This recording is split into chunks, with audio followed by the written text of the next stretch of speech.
제가 이번에 가서 아메리칸 인디언들이 우리 같은 혈통이구나 하는 것을 느낀 것이 그 음식이 우리랑 너무 딱 맞더라고요. 너무 맛있어가지고 아주 음식도 잘 먹었습니다.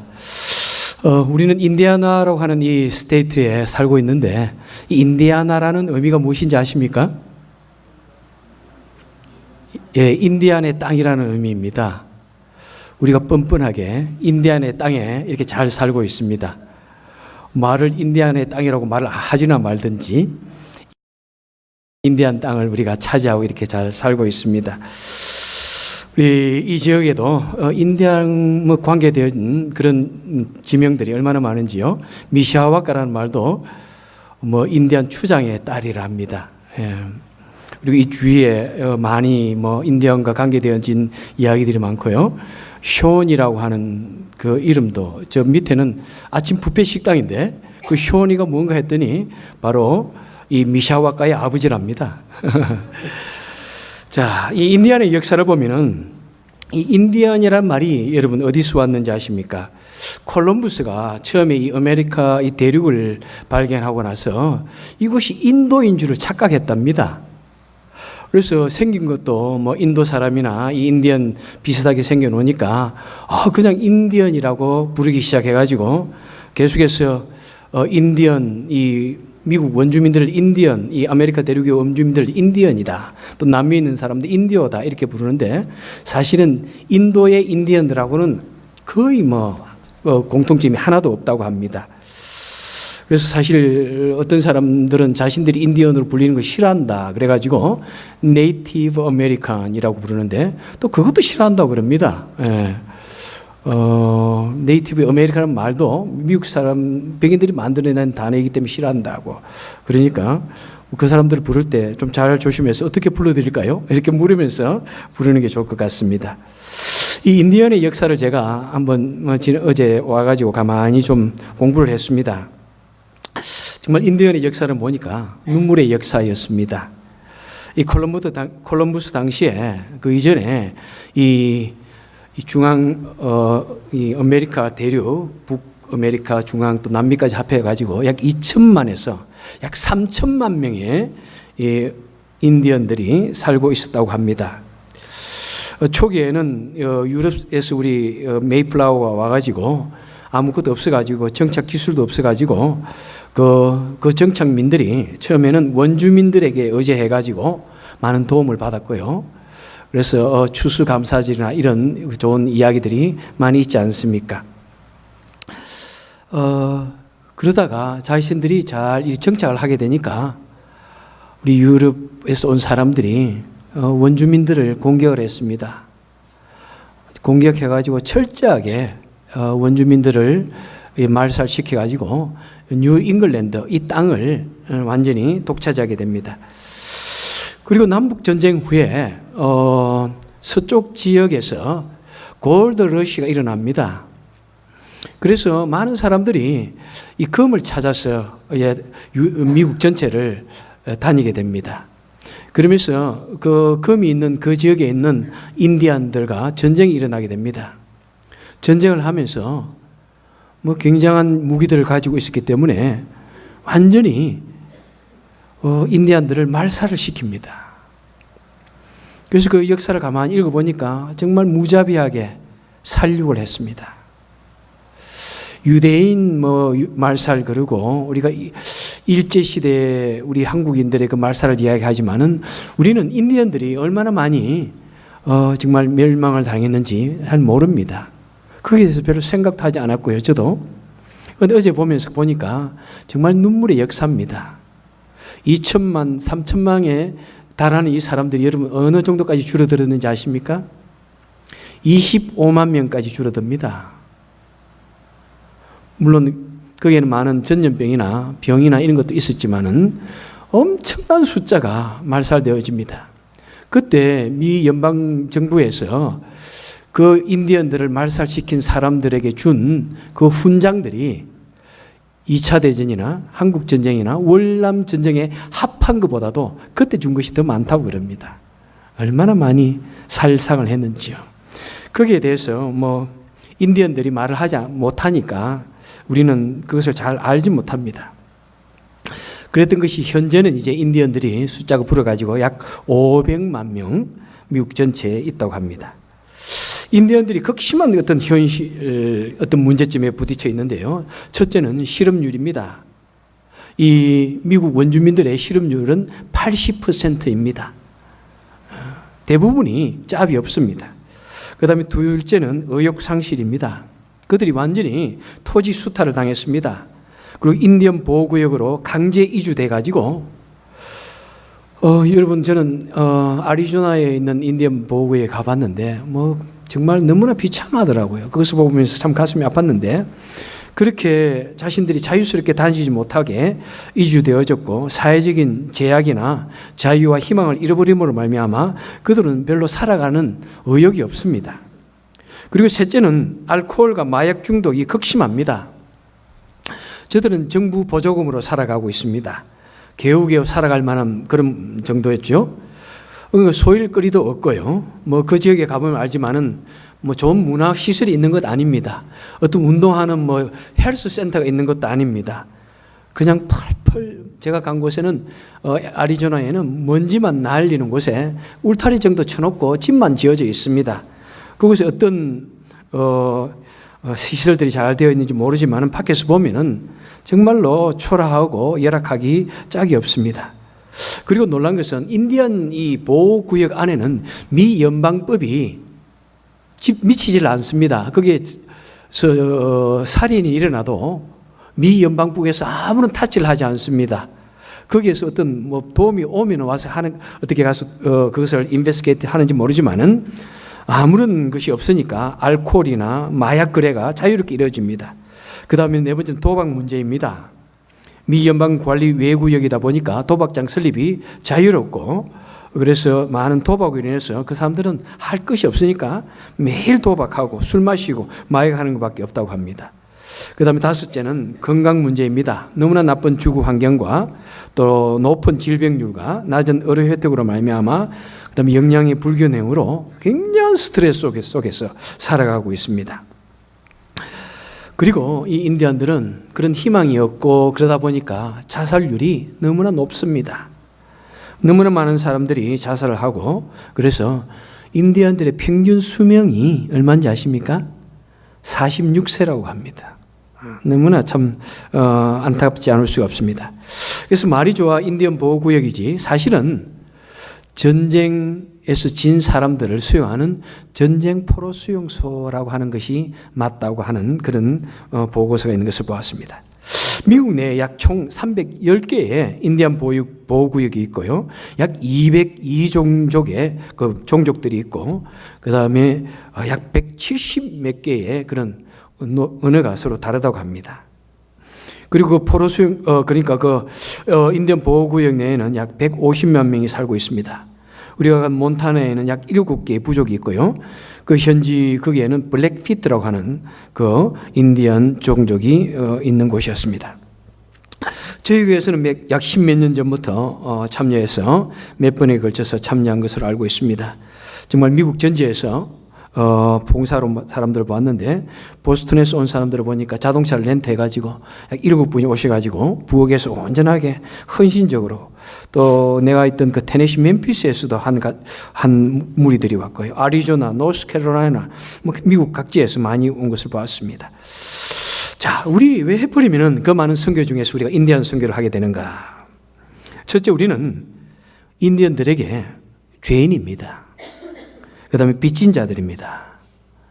그래서 그 미국 분들이 아마 속죄하는 그런 마음으로 속죄하는 그런 사역이 아닌가 이렇게 생각을 합니다. 로마서 8장 12절에 보니까 그러므로 형제들아 우리가 빚진 자로다. 미국에 원래 토지를 차지하고 있던 그 사람들에 대한 우리는 죄인이고 빚진 심정으로 이 일을 감당하는 것 같습니다. 특별히 미국은 2010년도에 우리 미국 초기 정부가 원주민을 탄압하고 강제 이주시키는 여러 가지 잘못된 정책과 폭력 행위에 대해서 사과하는 그런 결의문을 낭독했습니다. 이 결의안은 2004년도부터 해야 된다고 추진해 나왔지만은 여러 가지 반대에 부딪히다가 결국 2010년도에 오바마가 정식으로 사인함으로 말미암아서 미국 정부가 미국 원주민들에게 이렇게 사과하였습니다. 그 내용을 크게 보면은 과거 미국 정부가 폭력하고 탄압하고 강제 이주로 점천된 그 역사를 사죄하고 또 원주민 자치구가 빈곤과 질병과 보호로부터 방치되어 있는 그런 부분에 대해서 사로잡겠다는 그런 내용들이었습니다. 저희들이 그곳에 가서 사역을 했지만 사실은 우리가 가서 도왔다기보다는 우리가 그들로부터 오히려 더 많은 은혜를 받았다 하는 것이 맞는 것 같습니다. 하와이에 있는 선교단체 중에 YM이라고 하는 선교단체를 세운 로닝 커니맹 목사님은 이런 말을 하였습니다.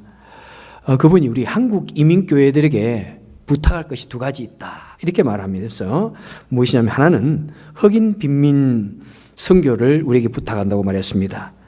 왜냐하면 그 다음에 또 두 번째는 인디안을 향한 이 선교 이 두 가지를 우리에게 부탁한다고 얘기했습니다. 왜 그러냐면은 이 흑인들과 인디안들은 백인들이 멸시하고 핍박하고 수많은 학살을 당한 그런 역사들이 있기 때문에 그들 마음속에는 백인들에 대한 원한과 증오심이 있다. 그래서 미주 한인들이 이 일을 좀 했으면 좋겠다 그렇게 말합니다. 그런 아마 마음에 대한 감정 때문에 미국 내에서 그토록 먼 곳에서 자비를 드리고 정말 일주일 동안 그냥 하는 정도가 아니더라고요.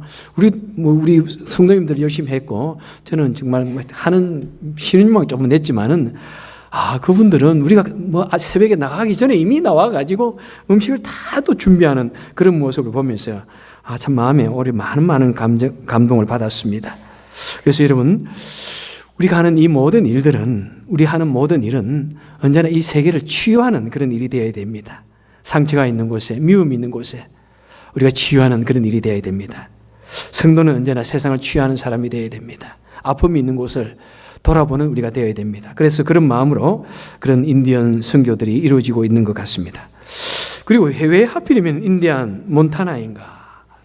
왜 그곳까지 우리가 가야 되는가? 라고 하는 것을 볼 때 오늘 본문의 말씀에 보니까 밤에 환상이 바울에게 보이니 마게도냐 사람 하나가 서서 그에게 청하여 가로되 마게도냐로 건너와서 우리를 도우라. Come over and help us. 그 사람들이 얼마나 많은 마음의 상처와 아픔이 있어가지고 정말 하나님께 부르짖고 괴로워하는 그런 소리가 나왔겠습니까? 그런 한탄의 소리를 하나님께서 들으시고 아마 우리 누군가에게 처음에 그 마음의 감동을 주셔가지고 이토록 아름다운 사역들이 계속 이어져 온 것을 정말 감사드리지 않을 수 없습니다. 여러분, 우리 성도는 무엇입니까? 내 한 목숨 위해서 살아가는 것이 우리 성도가 아닙니다. 우리 주위에 고통하는 소리가 있을 때 그때 하나님께서는 그 고통의 소리를 들으시고 그에 대해서 응답하시고 그리고 그것을 사람들의 마음속에 감동을 주십니다. 그러면 누군가가 어디선가 먼 곳에 가까이 있는 사람이 알지라도 먼 곳에 누군가가 도움을 요청하는 곳이 있으면 무조건 달려가서 도우는 것이 우리 성도의 삶인 것입니다. 여러분, 누군가 나를 향하여 도움을 요청합니까? 좀 와달라고 합니까? 여러분, 우리는 그때는 기쁨으로 달려가야 할 것입니다. 그래서 요즘 특별히 우리 미국에 있는 우리 한인 교회들이 많은 분들이 인디안 선교에 헌신하는 것을 보았습니다. 제가 아는 목사님도 인디안 선교를 지금 하고 있고요. 제가 아는 목사님, 우리 노예 목사님 한 분은 이제 은퇴를 하면은 애리조나에 있는 인디안 선교를 위해서 가겠다라고 이미 준비하고 있습니다. 지난번 알래스카에 있는 총회에서도 선교사를 파송하였는데 미국 원주민 선교사로 헌신되어진 그런 목사님을 파송하는 것을 보았습니다. 여러분, 복음을 받은 우리, 복음을 마음속에 품고 있는 우리, 하나님의 놀라운 은혜를 받은 우리는 언제나 이 세상을 향하여 빚진 자로 살아야 됩니다. 그리고 항상 주위를 돌아보고 하나님이 일을 해야 할 책임이 있습니다. 의무가 있습니다. 여러분, 내가 하나님을 믿고 나 혼자 하나님의 복을 받고 마음의 감동을 받고 천국에 대한 소망을 가지고 천국 가기 위해서 사는 것, 그것을 위해서 예수를 믿는다면 그것은 너무나 시시한 일입니다. 여러분, 그것보다도 우리는 더 놀랍게 하나님 일을 감당하면서 주위에 죽어가는 수많은 사람들에게 복음을 전하고 우리가 그 사람들 앞에서 축복의 씨가 되어져서 같이 천국을 향하여 가는 것이 바로 우리의 참된 목표, 우리 인생이 살아가는 의미가 되어야 할 것입니다. 하나님께서 우리 각자에게 주신 축복들이 있습니다. 어떤 사람들의 물질의 축복을 주셨고, 어떤 사람들에게는 학문에 대한 축복을 주셨고, 어떤 사람들에게는 사랑과 또 복음에 대한 놀라운 열정들을 주셨습니다. 하나님께서 우리를 세워주신 이유가 있습니다. 집사로, 권사로, 장로로, 목사로 세워주신 것이 무엇입니까? 결코 높아지고 그런 것 하기 위해서 세운 것 아닙니다. 우리 주위를 향하여 섬기라고 세워주는 것입니다. 성도는 돕는 자입니다. 섬기는 자입니다. 어떤 일이 우리에게 주어질 때, 내 마음에 감동이 올 때 우리는 무조건 가서 주의 일을 감당해야 하는 것입니다. 그래서 성도는 특별히 다른 사람들과 더불어서 원수가 되어진 그런 곳이 있으면 그곳에 가서 말씀을 전하고 평화를 만드는 그런 역할을 우리가 감당해야 하는 것입니다. 그 다음에 두 번째로는 내 사정이 때로는 힘들더라도 또 여의치 않더라도 우리는 이 일을 감당해야 합니다. 고린도후서 8장 3절에 보니까 내가 증언하노니 그들이 힘대로 할 뿐 아니라 힘에 지나도록 자용하였다. 우리 거기서 가셔서 너무나 힘들었다. 그렇게 말씀하셨습니다. 그렇습니다. 우리가 힘이 남아서 가서 일하는 것 아닙니다. 내 물질이 남아서 헌금을 하고 남을 돕고 선교 사역에 보태는 쓰는 것 아닙니다. 내가 시간이 남아서 그냥 베케이션 삼아서 가는 것 절대로 아닙니다. 여러분, 디모데후서 4장 2절에서도 너는 때를 얻든지 못 얻든지 항상 말씀을 전파하고 힘쓰고 봉사하라고 말씀하고 있습니다. 이번에 가기 전에도 참으로 가지 못할 여러 가지 이유들이 참 많았습니다. 가지 않기 원하면은 가지 않을 이유가 훨씬 더 많았습니다. 여러분, 우리 개인들, 제게도 그랬고요. 우리 성도님들은 사업장 문을 닫고 갔습니다. 우리 성도님들은 직장 상사에게 말을 했는데 직장 상사가 되지 않는다고, 안 된다고 그랬는데도 설득해가지고 그렇게 갔습니다. 얼마나 좋은 핑계가 있습니까? 그죠? 얼마든지 안 갈 핑계들이 참 많습니다. 여러분, 돈이 남아서 가는 것도 아닙니다. 이런 베이케이션이 되면은 좋은 곳에 가서 쉬고 싶죠. 그것이 우리인데 이런저런 이유가 많지만은 우리는 하나님께서 마음의 감동을 한번 주시니까 그것을 노하지 못하고 가는 것입니다. 우리가 가려고 하면 갈 이유도 참 많습니다. 하나님의 감동해서 가야 한다면 가야 할 이유가 참 많고, 가지 않아야 된다면 가지 않아야 할 이유도 참 많지만은, 하지만은 우리는 가지 않아야 할 이유보다도 가야 할 그것을 선택하였을 뿐입니다. 여러분, 내 사정, 내 형편, 내 시기, 시간 그런 것 관계없이 언제나 우리 마음속에 한번 감동이 온다면은 여러분 갈 수 있도록 한번 그런 핑계를 만들어 보시기 바랍니다. 무조건 말씀에 순종하고 희생할 수 있는 그런 우리가 되어 볼 수 있기를 바랍니다. 여러분, 성도의 삶은 무엇입니까? 모든 것이 내가 남아서 하는 것 절대로 아닙니다.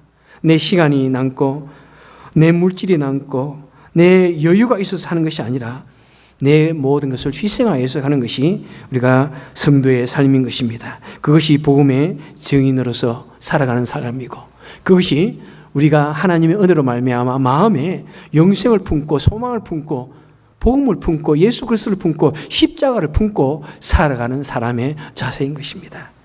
말씀을 맺도록 하겠습니다. 여러분, 우리는 이 땅에 단 한 번 살아가는 우리 인생들입니다. 언제 하나님께서 우리를 부르실지 모릅니다. 어떤 사고를 통해서 부르실지 모릅니다. 여러분, 그것으로서 우리 인생이 끝난다면 얼마나 우리 인생이 허무하겠습니까? 그리고 우리가 하나님 앞에 섰을 때 너는 무엇을 위해서 살았느냐라고 했을 때 나 열심히 살았습니다. 나 열심히 벌었고요. 땀 흘려 일했고요. 그리고 내가 만족하면서 살았습니다. 여러분, 그것은 결코 하나님께서 원하시는 답이 아닙니다. 얼마나 우리는 이 땅에 살면서 주위를 돌아보고 내 자신을 희생하고 내 자신이 가지고 있는 이 육체의 욕망과 나의 본성을 꺾어버리고 주님을 위해서 내가 헌신하고 엎드리고 낮아졌는지, 그것을 여러분 하나님 앞에 보고할 때 우리는 적어도 하나님, 나 이것 싫었지만은 그래도 내가 없었지만은 그래도 내가 아까웠지만 그래도 나도 희생하고 꺾으면서 살았습니다 할 수 있는 우리가 되어야 합니다. 성도는 이 땅을 치유하는 치유자로 살아야 됩니다. 성도는 언제나 남을 돕는 자로 살아가야 합니다. 성도는 언제나 가는 곳마다 미움이 있는 곳에, 절망이 있는 곳에 평화를 주는 사람이 되어야 하는 것입니다. 여러분, 언제나 우리 주위를 꼭 그곳에 가서만 아닙니다. 언제나 우리를 바라볼 때마다 언제나 우리 주위를 향하여 치유하고 돕고 평화를 만들고 그리고 때가 되든 때가 되지 아니하든 사정이 되든 되지 아니하든 언제나 주님의 일을 감당하는 저와 여러분 되시기를, 우리 교회가 되시기를 복되신 주님의 이름으로 간절히 축원해 드립니다. 기도하겠습니다. 사랑이 많으신 하나님 아버지, 참 감사합니다. 우리에게 은혜를 다하여 주셔서 하나님을 믿을 수 있는 놀라운 특권을 주시고 또 우리 주위를 바라보고 영원한 나라를 바라보며 이토록 다른 사람을 섬길 수 있는 이 기회를 주셨음을 감사드립니다.